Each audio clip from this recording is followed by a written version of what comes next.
So finally ఇక్కడికైతే చెక్కింగ్కి వస్తున్నాయి. ఎంత కట్టిస్తారో తెలియదు. తక్కువ అయితే మాత్రం మామూలుగా ఉండదు. స్టిక్కర్ వీసా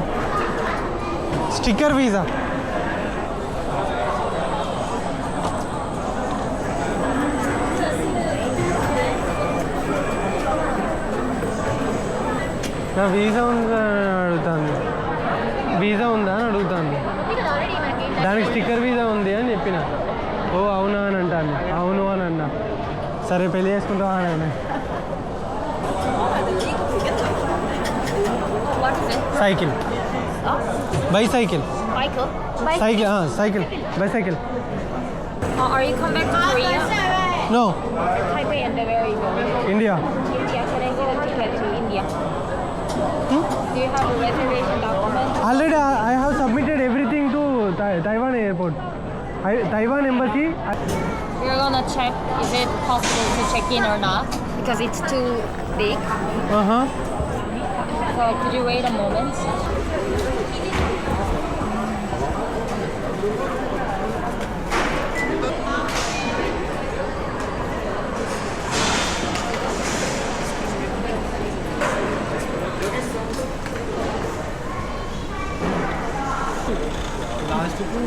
లాస్ట్ వాళ్ళ మేనేజరే దిగి వచ్చింది. ప్యాక్ చేయాల్సి వచ్చింది. ఇప్పుడు దిగొచ్చు.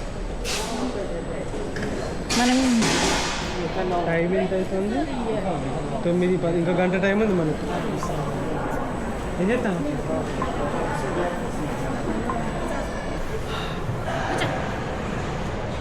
బయట పడ్డాం.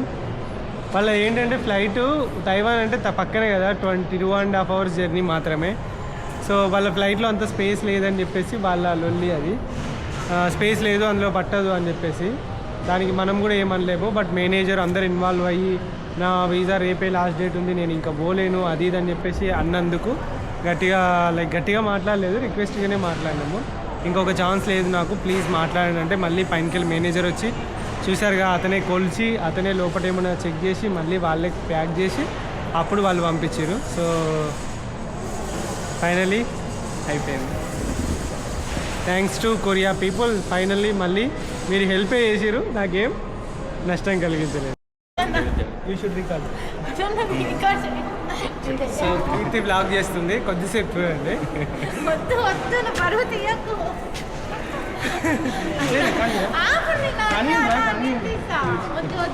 సో ఫైనల్లీ మేమైతే వెళ్ళిపోతున్నాము.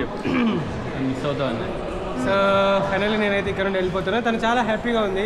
ఇన్ని రోజులు నా మగుడు నీతోటే తిరిగిండే, ఎక్కువ నన్ను పట్టించుకోలేదు, నువ్వు నీతోటే ముచ్చట పెడతాడు, మీరిద్దరు ఎక్కువ అయిపోయారు, లైక్ నువ్వు నాకు సవితి లెక్క తయారైనావు అని అన్నది ఇప్పటిదాకా ఆఫ్ కెమెరాలో. లేదమ్మా అట్లా కాదు, మేమిద్దరం మంచి దోస్తులమైనాము, నువ్వే అంటే లేదు రేపు నేను చాలా ఆనందంగా సంతోషంగా నా పేరు అంటుంది. అనగానే నేను సరే ఇక పోతున్నా అని చెప్పిన. కానీ రియల్గా చాలా హ్యాపీ, చాలా బాగా చూసుకున్నారు, చాలా ప్రేమగా చూసుకున్నారు. అండ్ నేను ఎప్పటికీ మర్చిపోలేను. నా వల్ల మళ్ళా చెప్పమ్మా. Wish you happy and safe journey. రావడం మాకు చాలా సంతోషం అన్న. ఎందుకంటే ఈమె బ్లాగ్లో ఏమేమి మాట్లాడింది. ఇంట్లో ఒక్కదానే ఉంటా కాబట్టి కొంచెం మిస్సింగ్ అనే ఫీలింగ్ ఉండేది. ఈ అన్న వచ్చాక ఇద్దరం కొట్టుకోవడమే ఎక్కువ అయ్యింది. సో మా ఆయన మాకు కొట్టి పెట్టడం, మేమేమో కొట్టుకుంటూ కూర్చున్నాము. లేదు నేను కూడా వంట చేసిన.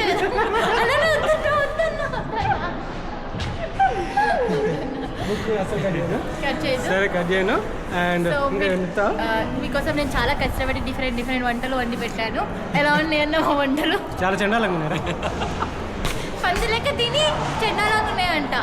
తూచు చెప్పు. ఇంకా ఒకసారి టక్కున నువ్వు వండిన కూర పేరు అన్న. బిర్యానీ చేసిన, పప్పు చేసిన, చికెన్ చేసిన, మటన్ బిర్యానీ. బిర్యానీలో ఏం వేసినా ఫస్ట్ అది ఆ బిర్యానీ చేసింది చాలా మంచి బిర్యానీ అది. బట్ ఫైనలీ రియల్లీ చాలా బాధ అనిపిస్తుంది. చెల్లెమ్మని వదిలిపెట్టి అన్న చెల్లెల అనుబంధం, ఇది జన్మల సంబంధం. ఆ పాట తర్వాత నువ్వు ఇక్కడ నిలబడితే నిన్న కూడా గిట్లనే కూర్చొని ఇప్పుడు కూడా ఇక్కడ కొడితే బాబు నువ్వు ఏడున్నావు నీ ఫ్లైట్ పోయిందని అనుకో ఇక్కడ కూర్చొని ఎడుతా చలో బాయ్ బాయ్ ఇవాళ పోతే రేపు మళ్ళీ బుక్ చేసుకోవచ్చు దక్కు నువ్వు పెద్ద పెద్ద ముచ్చట్లు చెప్పకకు మోని వాళ్ళు నేను చెప్తాను సంగతి చెప్తాను బ్లాగ్లో కొన్ని ఉన్నాయి మచ్చు తునకలు అవి పెడతా నేను చూడు ఎట్లా హ్యాండిల్ చేసిందో హెయిర్ వాషెస్ని చూద్దాం అక్కడ రిసెప్షన్లో బాయ్ మళ్ళీ టైం 10:40. లేదు 10:10 departure. 9:40 అవుతుంది చలో boarding time 10:10 last boarding time Boarding time.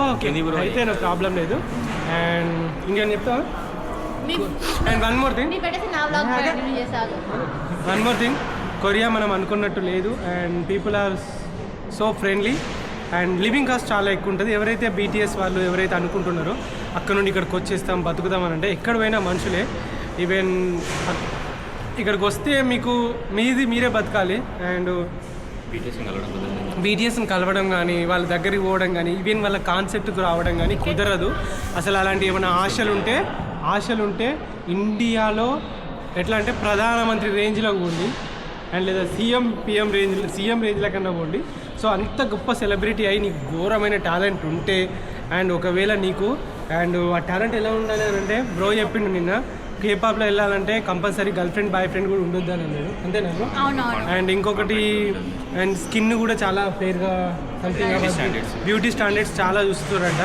కొంచెం కూడా అటు ఇటు కావద్దు అని అన్నారు అండ్ ఎంగేజ్లోనే వెళ్తారన్నారు కదా ఎంగేజ్లో వెళ్ళాలి వాయిస్ మాత్రం 16-17 వాయిస్ మాత్రం నెక్స్ట్ లెవెల్లో ఉండాలి అండ్ చాలామంది అందులో సెలెక్ట్ కాలేదని సూసైడ్ చేసుకొని చనిపోయే వాళ్ళు కొరియా వాళ్ళే చాలామంది ఉన్నారంట అండ్ అంటే తిండి లేక మన కృష్ణానగర్లో ఎట్లయితే సినిమా ఛాన్స్ల కోసం ఎట్లా వేస్తారో అట్లా చాలామంది ఇక్కడ చాలా కష్టాలు పడతారంట సో అదంతా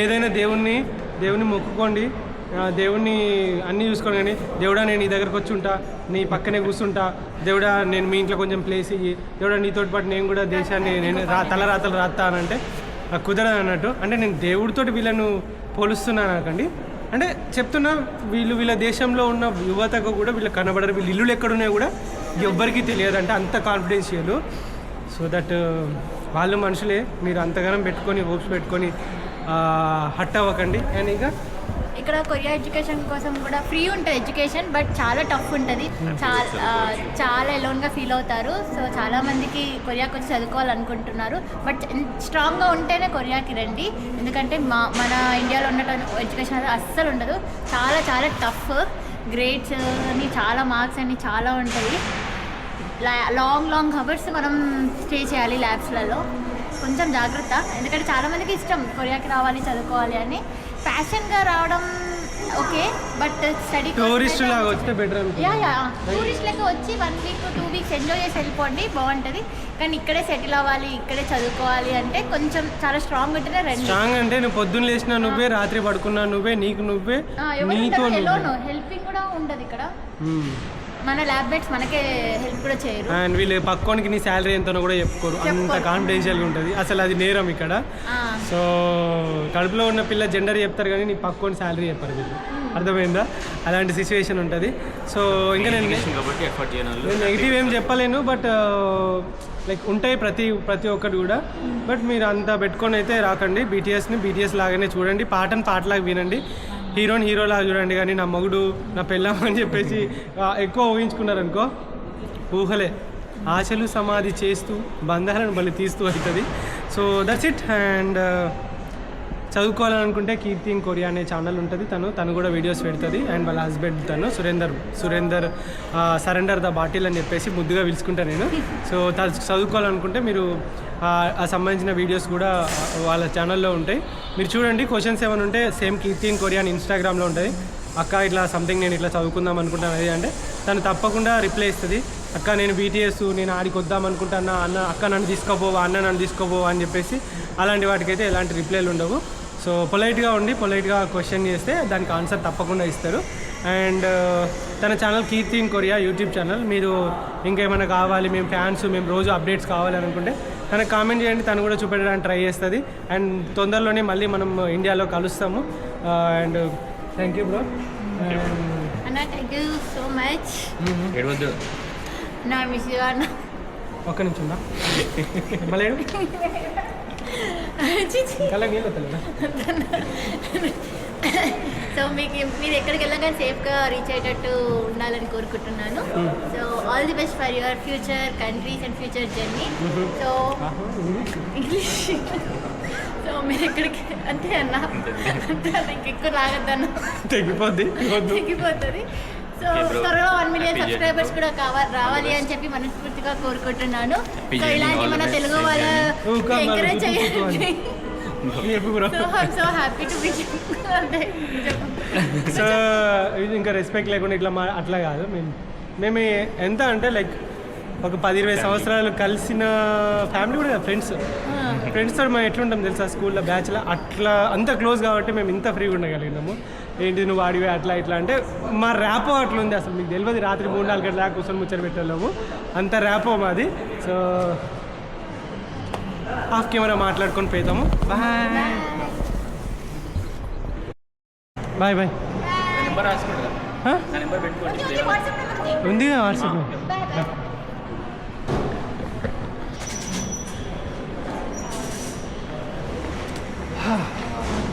అర్థం మాట్లాడుతాం. టీషర్ట్ అంతా తీసిన నా దగ్గర ఉన్న కెమెరాలు అవన్నీ చూసి చచ్చిపోయింది. ఇక్కడ మెయిన్ ప్రాబ్లం అవుతుంది ప్రతిసారి ఈ కెమెరాల దగ్గర.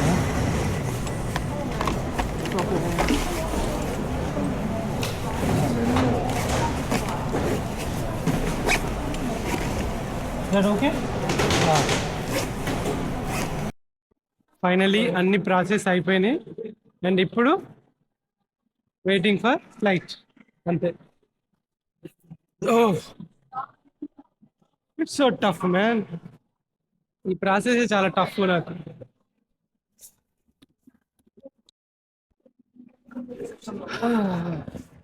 దెన్ లోపలికైతే వచ్చేసాను, అన్నీ అయిపోయినాయి కంప్లీట్గా. ప్రశాంతంగా పోయి కూర్చొని తైవాన్లో సైకిల్ రిసీవ్ చేసుకుంటే హ్యాపీ అంతే. నేను తైవాన్లో సైకిల్ మీద పోకుండా ఫ్లైట్లో ఏం పోతానంటే, తైవాన్ అనేది ఒక ఐలాండ్ అన్నట్టు సముద్రం మధ్యలో ఉంటుంది. ఐదర్ షిప్తో పోవాలి లేకుంటే ఫ్లైట్లో పోవాలి. షిప్తో పోవడం అంటే షిప్స్ లేవు ఇప్పుడు, ఈ డేట్స్లో షిప్స్ లేవు. సో కాబట్టి ఫ్లైట్లో వెళ్తున్నా. ఫైనలీ కొరియా నుండి వెళ్ళిపోతున్నా. నేను తెలుసు కదా మీకు, మనకి ఏదో ఒక పెంట కానీ మాత్రం బయటికి వెళ్ళాము. ఆ పెంట అయ్యింది అండ్ సక్సెస్ఫుల్గా దాని నుండి బయటకు వచ్చి ఇంకొక అనుభవం నేర్చుకొని వెళ్తున్నాం. సో ఫైనల్గా ఫ్లైట్ అయితే టేక్ ఆఫ్ అవుతుంది. 11 గంటలకు ఫ్లైక్ ఆఫ్ అవుతుంది, అంటే 20 నిమిషాలు లేటే నడుస్తుంది. అంటే నేను అక్కడ రీచ్ అయ్యేవరకు ఏ టైం అవుతుందో విల్ సీ. ఇక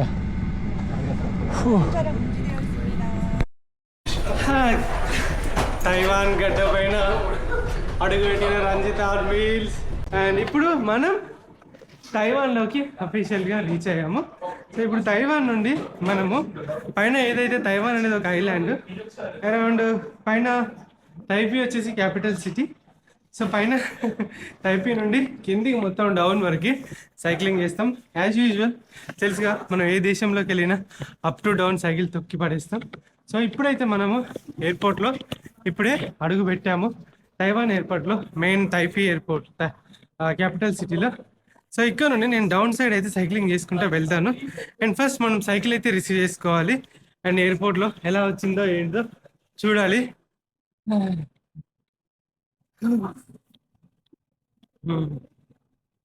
అన్ని ఎయిర్పోర్ట్లో లాగానే సో ఈ ఎయిర్పోర్ట్లో కూడా కాల్ పెట్టాను. అయితే మీరు అనుకున్నట్టు వీడేంటి సైకిల్ పైన రైడ్ అన్నాడు కదా, మరి ఏంటి ఈ విధంగా పోతున్నాడు అని చెప్పేసి అనుకోవచ్చు. ఎక్కడైతే మనకు అంటే రూట్ లేదో, అంటే రోడ్డు మార్గం లేదో అలాంటి ప్లేస్లలో కంపల్సరీ నేను ఇలాంటి ప్లేన్ కానీ షిప్ కానీ చూస్ చేసుకోవాలి. సో అందుకే ఈ యొక్క plane or ship method. Otherwise మీకు తెలుసు, వియత్నాం నుండి Cambodia, Thailand, Malaysia, Singapore, Indonesia ఇవన్నీ కూడా మ్యాక్సిమం ఇండోనేషియా టు సింగపూర్ మాత్రం ఫ్లైట్లో కాకుండా అండ్ షిప్లో వెళ్ళాను. 2.5 hours జర్నీ మీకు తెలుసు. సో కాబట్టి ఇవన్నీ కూడా నేను సైకిల్ పైన దాటాను, ఇవన్నీ కనెక్టెడ్ కాబట్టి. ఆ తర్వాత ఈ చైనా టు జపాన్ మీకు తెలుసు, అది కూడా ఐలాండ్. జపాన్ టు కొరియా ఇది సపరేట్. సో కొరియా టు మళ్ళీ తైవాన్ ఇది సపరేట్. సో కాబట్టి నాకు తప్పలేదు. అండ్ తైవాన్ నుండి ఫిలిప్పీన్స్కి నెక్స్ట్ పోతాం కాబట్టి ఆ ఫిలిప్పీన్స్ కూడా ఆ విధంగా ఉంటుంది. దాన్ని షిప్లో కానీ ఫ్లైట్లో కానీ మళ్ళీ వెళ్ళాలి. ఫిలిప్పీన్స్ నుండి ఆస్ట్రేలియాకి మళ్ళీ షిప్లో కానీ ఫ్లైట్లో కానీ వెళ్ళాలి. షిప్ అంత సీన్ లేదు, ఫ్లైట్లోనే వెళ్ళాలి. తైవాన్ చాలా బ్యూటిఫుల్గా ఉంటుంది అనుకుంటా. So let's explore the Taiwan. అదండి. సో అయిపోయింది, ఇమిగ్రేషన్ అయిపోయింది. అసలు ఏం క్వశ్చన్స్ లేవు. అరైవల్ కార్డ్ ఒకటి ఉంటుంది, అది నింపాలి. అందులో ఏముంటాయి అంటే నీ వీసా నెంబర్ ఏంటి, ఏ ఫ్లైట్కి వచ్చేసినావు, నీ వీసా నువ్వు ఎప్పుడు ఇక్కడికి అంటే ఏ రోజు వచ్చేసినావు, అండ్ ఎక్కడ ఉంటావు, అడ్రస్ ఏంటి, లోకల్ వాళ్ళ ఫోన్ నెంబరు, అంటే హోటల్ అయితే హోటల్, రిలేటివ్ అయితే రిలేటివ్స్, పర్పస్ ఏం పర్పస్ అంటే నేను వచ్చిన పర్పస్ వచ్చేసి విజిటింగ్. సో ఇది ఒకటి మొత్తం నింపేసినామంటే దట్స్ ఇట్, ఇంకేముండదు, అయిపోద్ది. సో ఇప్పుడు మనం లగేజ్ కలెక్ట్ చేసుకునే ప్లేస్ అన్నట్టు ఇది. సో మన లగేజ్ వచ్చేసి నార్మల్గా రాదు, ఎందుకంటే వీటిలలో దీనిలో రాదు, ఎందుకంటే మనకు చాలా పెద్ద లగేజ్ బైసైకిల్. సో దట్ మనం ఎక్కడనో కలెక్ట్ చేసుకోవాలి, అడిగి తెలుసుకోవాలి అది ఎక్కడ అనేది. నాకు తెలియదు, ఫ్లైట్లోకి వెళ్ళి వచ్చిందా లేదో తెలియదు. చూద్దాం. ఒక పావు గంట నుండి నా లగేజ్ రావట్లేదు. ఈ బెల్ట్ నుండి అయితే రాదు, ఈ బెల్ట్ నుండి రాదు. సో దట్ నేను ఎక్కడ తీసుకోవాలో నాకు అర్థం అవ్వట్లేదు. సో ఇంకా నాకు పిచ్చి లేచిపోయింది, అందరూ అడుగుతా ఉన్నా. ఫైనల్గా ఇక నా లగేజ్ ఇక్కడ వచ్చేసింది, వీళ్ళు పట్టుకొని వస్తున్నారు.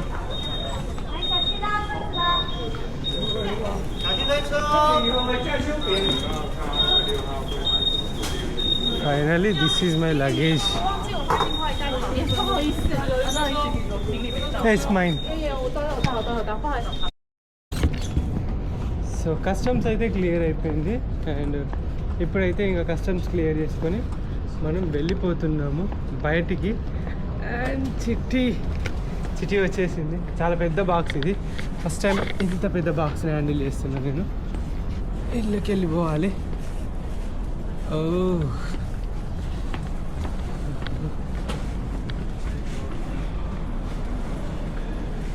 మనకి నవీన్ అని చెప్పేసి మనకి నవీన్ అని చెప్పేసి ఒక అబ్బాయి అయితే వచ్చిండు. సో ఇక్కడే ఉన్నట్టున్నాడు. హాయ్ నవీన్. హాయ్ వచ్చిండు మనోడు. హాయ్.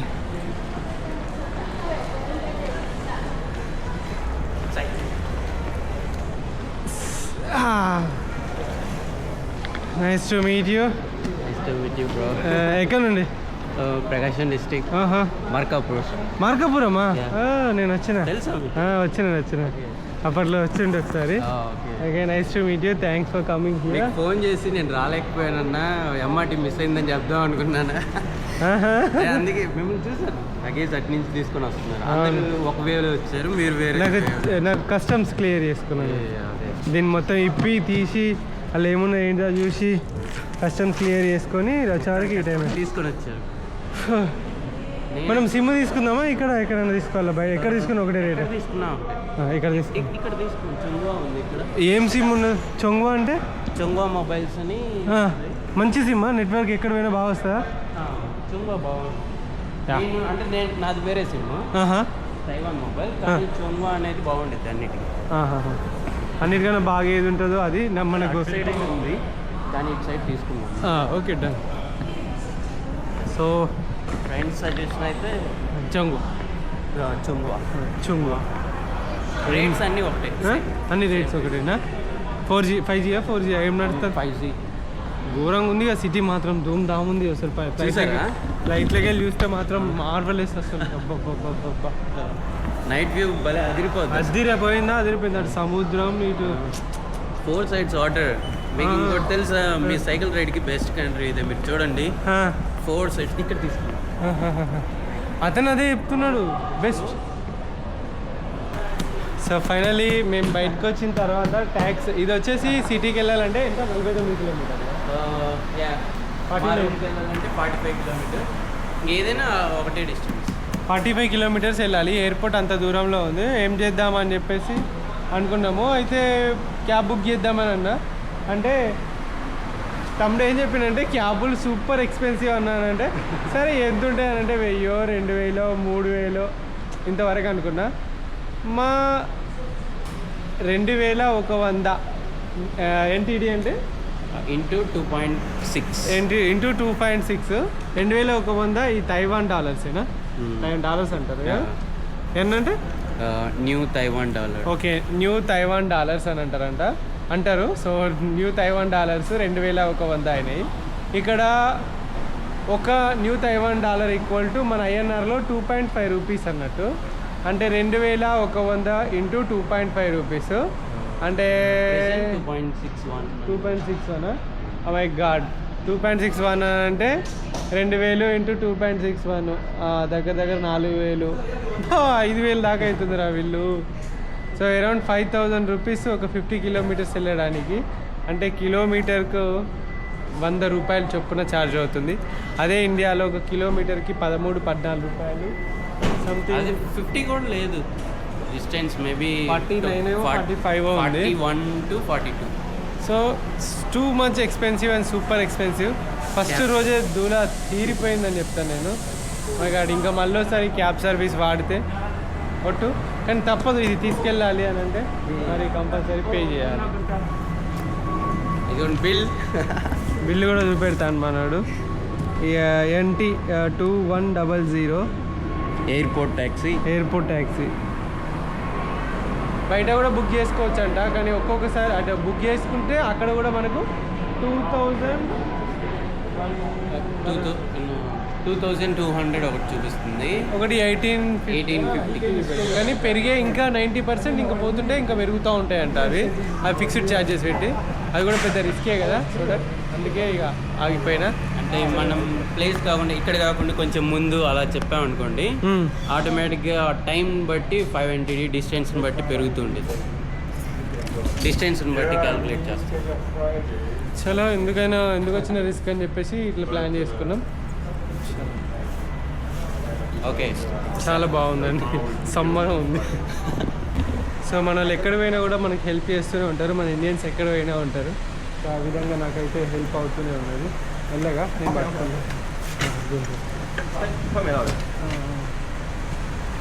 అండ్ ఫైనలీ సైకిల్ అయితే రేపటి తీసుకుపోతున్నాను. ఏది ఇప్పుడు అలా చేస్తారో